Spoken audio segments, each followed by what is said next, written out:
Oi gente, sejam bem-vindos a mais um vídeo. Meu nome é Eduarda e hoje nós vamos falar sobre mais um livro do Stephen King, que dessa vez é Escuridão Total Sem Estrelas. Então, esse livro aqui é composto por 4 contos espetaculares escritos pelo Stephen King e, nas palavras do próprio autor, são histórias sobre pessoas comuns em situações incomuns. Aqui nós temos um marido egoísta que mata a própria esposa, uma escritora que passa por uma experiência horrível, um homem que mesmo morrendo de câncer não consegue deixar de sentir uma inveja imensa por um amigo, e uma esposa que descobre que o seu próprio marido esconde um segredo horrível.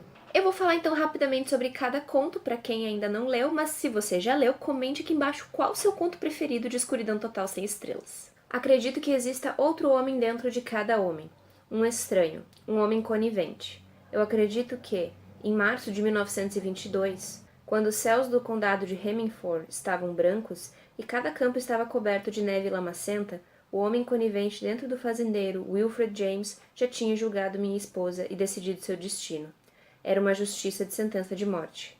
A Bíblia diz que um filho ingrato é como o dente de uma serpente, mas uma esposa irritante e ingrata é ainda pior. O primeiro ponto que eu vou mencionar é o 1922 e recentemente, eu acho que vai fazer um ano, ele recebeu uma adaptação pela Netflix num filme que agora, lendo o conto de 1922, eu vejo que foi extremamente bem adaptado. Tem quase frases idênticas retiradas daqui. Se você não viu o vídeo, eu vou deixar ele aqui em cima, nos cards, para você assistir agora ou mais tarde. E agora eu vou falar do conto. Aqui um fazendeiro, junto com o filho, vai assassinar a própria esposa, porque ele não quer se desfazer das terras dele. Eles têm conflitos de interesse em relação às terras deles, porque a esposa quer vender tudo e se mudar dali, e ela quer levar o filho junto, e o pai faz a cabeça do próprio filho contra a mãe, e juntos eles assassinam ela porque eles são egoístas e horríveis. O Wilfred, que é o nome do fazendeiro, ele realmente acredita que depois que ele matar a esposa, tudo vai ficar mais simples, mas é depois que ele mata ela que a situação se complica, no momento em que ela volta para assombrar. Então, esse conto ele é uma carta de confissão, é escrito em primeira pessoa pelo próprio Wilfred e ele deixa claro que ele está prestes a morrer e que ele quer contar toda a verdade do que aconteceu. Então, logo no início ele fala o que ele fez, que ele assassinou a esposa. Então, o fato dele assassinar a esposa não é um spoiler. O que é spoiler é o que acontece depois, porque só desgraça acontece. Apesar de eu achar ele extremamente egoísta, ele também é um personagem muito complexo. Porque, veja bem, ele é um homem que lê, ele é um homem que não é burro. Para vocês terem uma ideia, as vacas deles receberam nomes de deusas menores da mitologia grega. Então ele é um homem inteligente. Quando ele mata a esposa, ele cuida para não deixar vestígios, ele cuida para criar uma história convincente, ele pensa em tudo. Até no momento que ele vai esconder o corpo da esposa num poço, ele faz uma vaca subir dentro do poço em que a esposa tá pra a vaca cair. E aí eles têm uma desculpa para explicar o mau cheiro que vai ficar, porque o corpo vai começar a apodrecer. Então você vê que ele não é uma pessoa, eu vou matar ela no impulso. Não, ele planejou, sabe? Foi uma coisa bem premeditada. Mas ao mesmo tempo que eu acredito que ele possa estar falando a verdade na carta, eu acredito que ele possa estar falando coisas que ele viu, mas não necessariamente coisas que aconteceram. É meio complicado explicar sem dar spoilers, mas vamos dizer que quando a esposa volta pra assombrar, ela volta e aparece só pra ele. Não aparece pro filho, por exemplo, que teve o envolvimento no assassinato da mãe. Então você fica, ok, essas coisas podem ter acontecido só na cabeça dele e ele enlouqueceu porque ele matou a esposa e não aguentou a pressão. É só uma teoria que ficou na minha cabeça. Eu acho que essa é uma história muito bem feita, eu realmente gosto dela, eu gosto de como o Stephen King desenrola ela. E os personagens também são muito bem feitos, o próprio Wilfred é muito bem feito, o filho é muito bem feito, a mãe é muito bem feita. Os personagens secundários também são bem feitos. Você tem a questão de que o Wilfred fala várias vezes que dentro dele existem vários homens, tipo o homem conivente, o homem esperto, o homem manipulador e por aí vai. Então, não só em 1922, mas em todos os contos, o Stephen King vai abordar essa coisa de dentro de nós temos vários tipos de nós. Há vários eus dentro de nós. É o eu inteligente, o eu manipulador, o eu vingativo e por aí vai indo.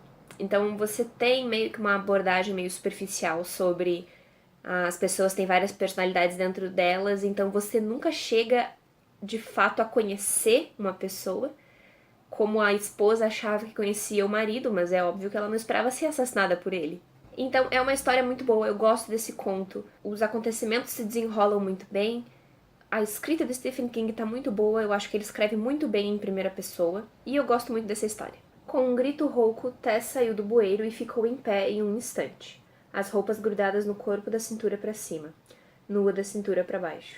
E embora ela não tenha desmaiado, pelo menos achava que não, durante um tempo sua consciência ficou estranhamente fragmentada. Mais tarde, quando parasse para lembrar, ela pensaria na hora seguinte como um palco escuro iluminado por alguns holofotes. De vez em quando, uma mulher espancada com o nariz quebrado e sangue escorrendo pelas coxas aparecia sobre um desses aparecia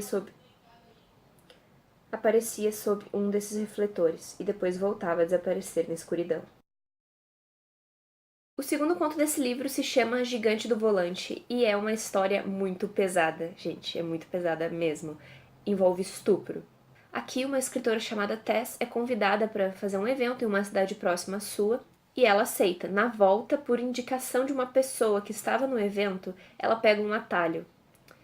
E nesse atalho seu pneu acaba furado. Aparece então um caminhoneiro para ajudar ela, mas ao invés de ajudar a Tess, ele estupra e deixa ela para morrer em uma vala ali próxima. Então, esse conto Gigante do Volante é o preferido da pessoa que me emprestou o livro, porque esse livro da escuridão total não é meu.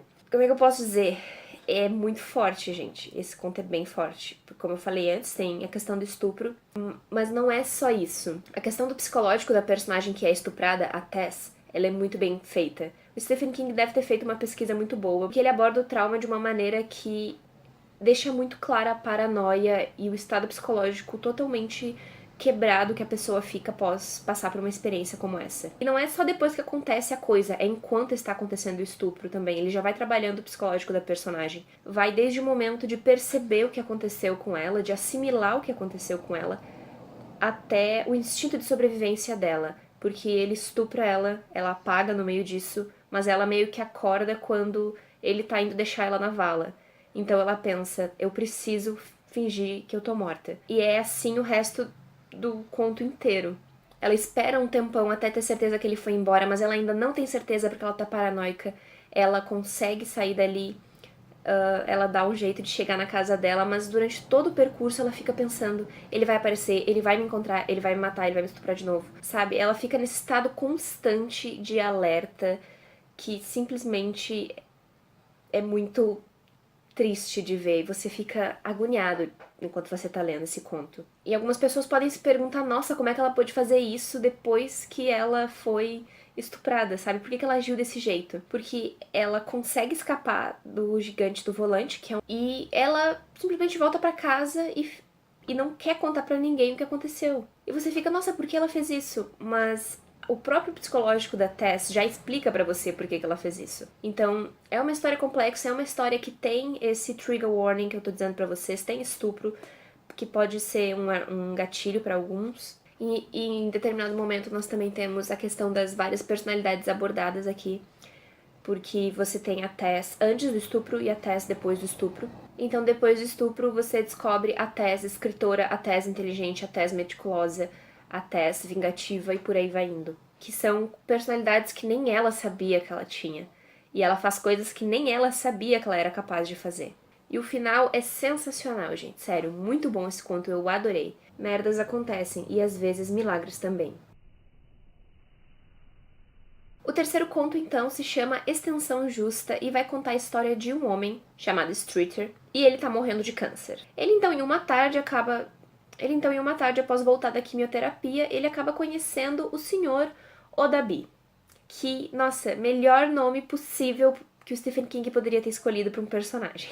E ele se diz um vendedor de extensões. Ele vende todos os tipos de extensão que você precisar. Extensão de cabelo, extensão de pênis, extensão de fio elétrico. E no caso do Streeter, ele vai vender uma extensão de vida. E ele faz isso pro Streeter, por um preço, é claro. Mas você deve estar pensando, ok, que preço é esse? E ele fala, não, é um preço em dinheiro mesmo. Você vai depositar nessa conta aqui na Suíça tantos por cento do seu imposto de renda por ano.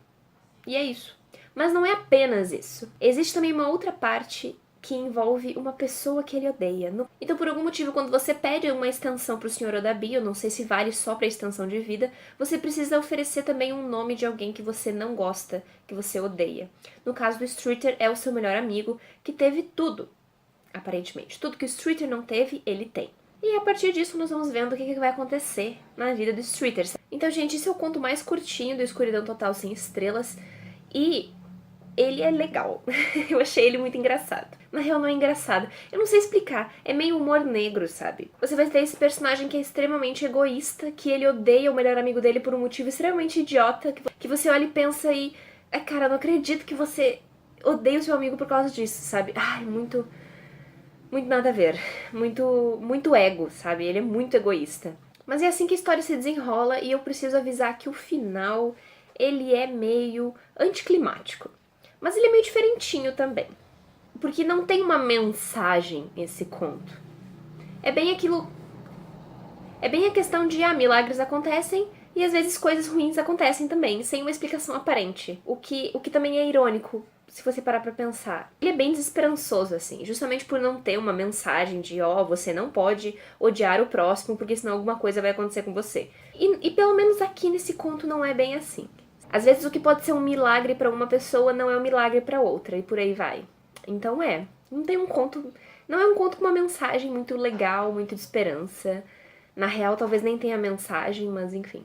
É bem legalzinho esse conto, mas eu acho que dos 4 ele é o que menos empolga, digamos assim. Ela sabia tudo sobre ele? É claro que não. Assim como Bob também não sabia tudo sobre Darcy. Que ela, às vezes, principalmente em dias chuvosos ou naquelas noites em que ficava com insônia, devorava chocolates e mais chocolates, mesmo quando já estava enjoada. Ou que ela achava um novo carteiro bonitinho. Não existia isso de saber tudo sobre o outro, mas ela sentia que, após 27 anos, eles sabiam todas as coisas importantes.